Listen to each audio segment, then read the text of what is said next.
for loading out boars.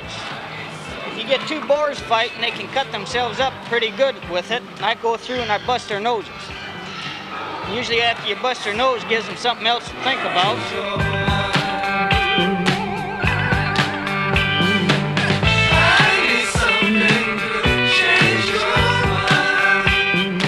I would take a dim view of making a purchase of a fur coat if I gave it any thought. I just eliminate it from my mind.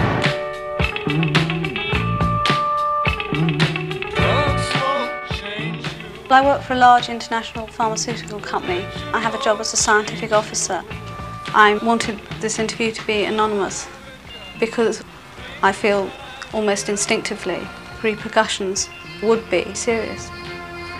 Don't underrate the strength of the vested interests of various kinds. Agricultural, scientific, and particularly in the chemical and the pharmaceutical industries, and especially, of course, factory farming.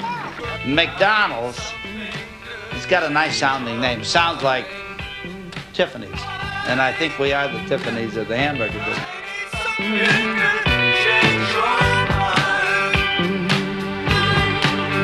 Upside down and completely helpless, they're lugged unceremoniously off to the cannery.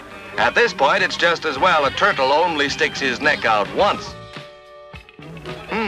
Seems he recognizes a friend. Well, he'll soon be in the soup himself. Science won't change you. People on a Saturday morning, they have nothing better to do but protest about animals, you know? 500 rads of gamma radiation, delivered at the rate of 50 rads per day, failed to degrade the performance of the test animals in either accuracy or reaction time. When I think of what it feels like to be lonely, and when I think what it feels like to get shock, which I've gotten many times, when I'm feeling down and so forth, and I think of what Ralph, one of my squirrel monkeys, went through, and what different things went through, I feel, Jesus. A definite advantage in civil defense, military, and spaceflight operations. And somehow, one gets the impression that the chimpanzee is proud of his contribution.